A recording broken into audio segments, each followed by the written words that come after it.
Hey, hope you're having a great day. In today's video, I'm going to walk you through the top 7 career mistakes that you need to avoid. And the best part about this is if you avoid these mistakes and do the opposite, you will make more money and you'll have a better, more lucrative, and happier career.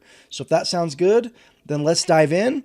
If you don't know who I am or what this channel is all about, my name is Ryan Swayt. I teach people how to earn college degrees in months instead of years so that you can qualify for your dream job and make the money that you deserve to make. So if that does sound good, subscribe to the channel, like the video, and you'll start seeing more videos like this where I teach you how to graduate faster and save a whole bunch of money on tuition. So let's dive in. The first career mistake you need to avoid is, it's huge and I see it almost every day, okay? Literally, I talk to people every day about college degrees and why they gave up on their college degrees and they're not happy with the jobs that they're in. And it's simple. People lower expectations because they don't have the college degree or they don't qualify for the job that they want to get, their dream job, and they don't have 4 years or the money to pay for college, okay? So it's lowering expectations and getting a job settling for less, okay? The good news is times have changed and it's a lot easier to get a college degree than it used to be. Hence this channel. You can earn an entire college degree, like a bachelor's degree, in as little as 6 months for pennies on the dollar. I earned my bachelor's degree in 9 months for about $200 out of pocket. So you don't have to settle for less. You can literally do this. I did it in 9 months while working a full-time job with a family and kids just in my free time.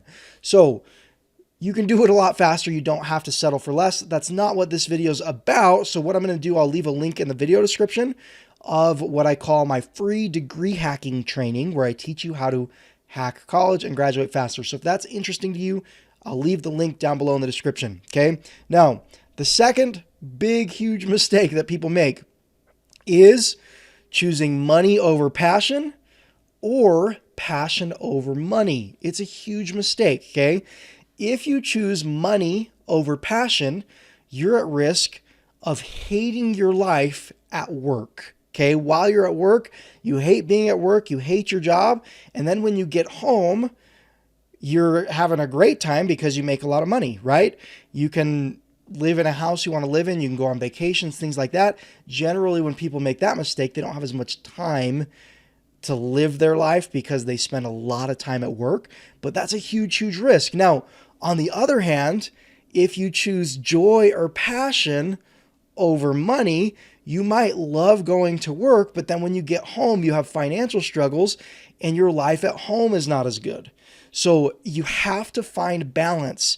There are ways to find careers that you will enjoy that also pay the money and give you enough time freedom to live a really good life, okay? So don't go too far one way or the other. Don't choose money over passion. Don't choose passion over money unless the passion leads you to good jobs that make a lot of money, then that's okay. But if your passion does not lead to a super solid career, then try to find something that you will enjoy and make the money that you deserve so that you can have a good life at home and at work, okay? You want both. Now, the next mistake that people make all the time is they get in their comfort zone and they stay put, okay?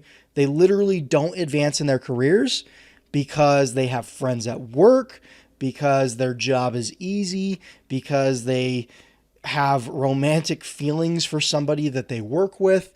Like, there are a lot of reasons that this happens, but I can't tell you how often I see someone in a $15 or $20 an hour job, sometimes even less, and they're staying put because they like their life at work, but then they don't advance. They don't like their life at home. They're literally, their life becomes their job because that's the only thing they enjoy. Now, being comfortable is good. You want to be comfortable in your job, right?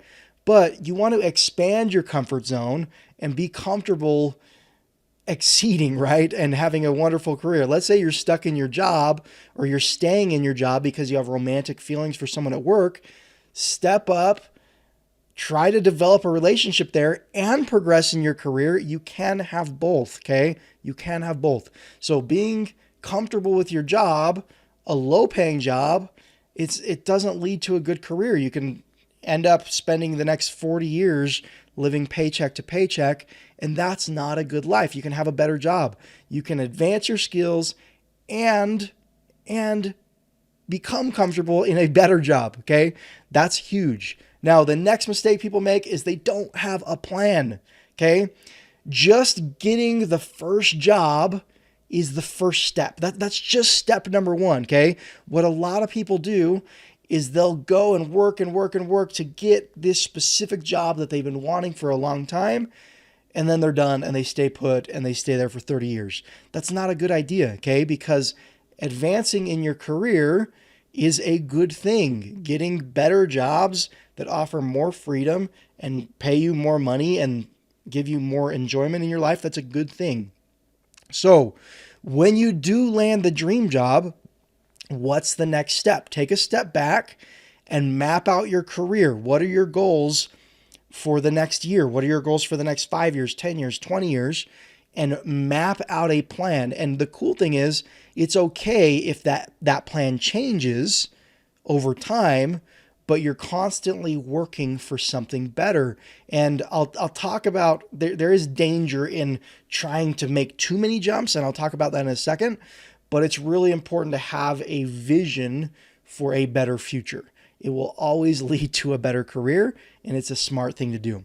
Now, the next thing, like I said, I'm going to talk about the danger of making too many jumps, okay?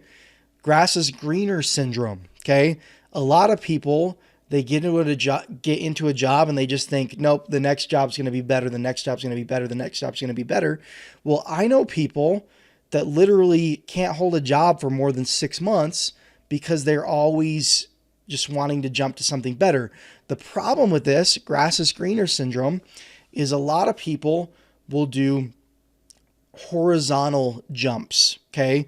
So instead of like moving up the ladder, they're just taking steps side to side. I hope that makes sense.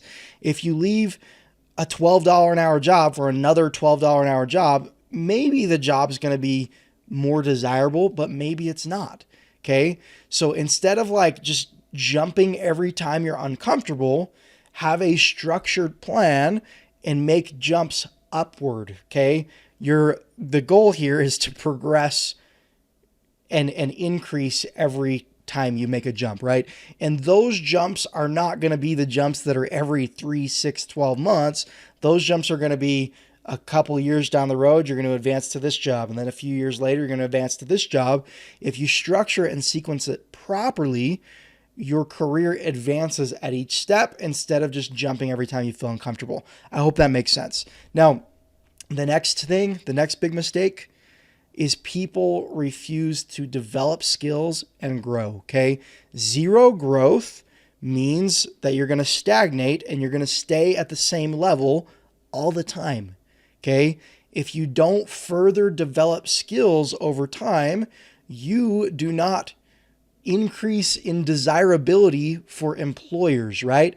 It's like if you want to go land a date, let's say you have feelings for this person that's way out of your league, you develop yourself to get yourself into their league so that you're desirable to them. Well, the same goes for jobs, right? What makes you more desirable for an employer? What makes you more desirable to advance in your career? Well, it's developing skills, developing greater work ethic, and becoming better at what you do, okay?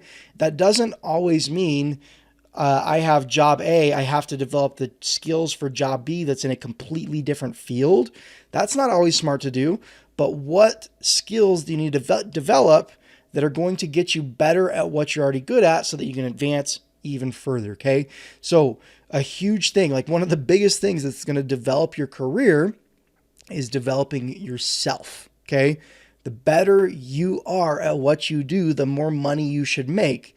The cool thing is the better you are at what you do, the more flexibility you should gain in your schedule over time. You should be in situations where you're choosing your hours at least somewhat. and hopefully gaining a better work life because you are a bigger asset to your employer because they need you even more. The more your employer needs you, the steadier your job is, the less likely you are to lose your job, and the more likely you are to advance and get better jobs. The next mistake people make, this is huge, and I can't believe how many people don't do this, but it's simple. Number one is negotiating your salary. If you go sit down at a job and they offer you $20 an hour, talk to them about what you expect, right? If they want to hire you, negotiate your salary. Say, hey, I was really looking for $25 an hour. I've got some other offers on the table. Is that something that you guys can do? The cool thing is, a lot of times they say yes. If they love you and you interview really well, you can do things like that. Now, here's the thing. If they say no, you can still say yes to their original offer, and you're usually not going to lose the opportunity by negotiating. Okay. Now, you don't want to be too aggressive. If they offer you, let's say you get offered $60,000 a year. If you say, no, I'm looking for $150,000 a year, that's probably not going to happen, and it's not going to look good, right? But if someone's like, hey, we'd love to have you, we'd love to offer you $80,000 a year, you could say, you know what, I'm looking for closer to $85,000 a year, and health insurance is really important to me, and I want to make sure that I have health insurance as well. Is that something that we can work with, right? And you can, boom, give yourself a pay raise like that, okay? Now, the second thing is asking for pay raises, okay? What a lot of people do is they get a job, and they stay at that job, and 5 years later, they're making the same amount of money as they were 5 years before. You should be getting at least one pay raise a year, sometimes two. So you need to make sure that, number one, you can't ask for a pay raise if you're not an asset to your boss, okay? If you're not great at what you do, if you're just kind of getting by, it's hard to go and ask for a pay raise, because why would you get a pay raise if they can just go hire someone else for cheaper, right? But if you're an asset to your employer, if you're a strong member of the team and you go to your employer and say, hey, inflation's crazy high, and I was hoping that I get a pay raise so that we're not hurting as bad feeding our kids at home and things like that. I've been working here for 2 years and I've never had a pay raise, and I was hoping that we could sit down and negotiate that. Boom, right there. The worst they can say is no.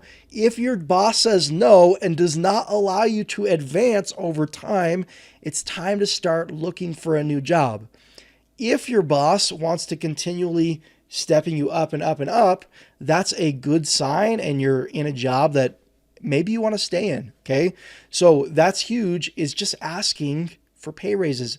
Negotiate salary when you get a new job, okay?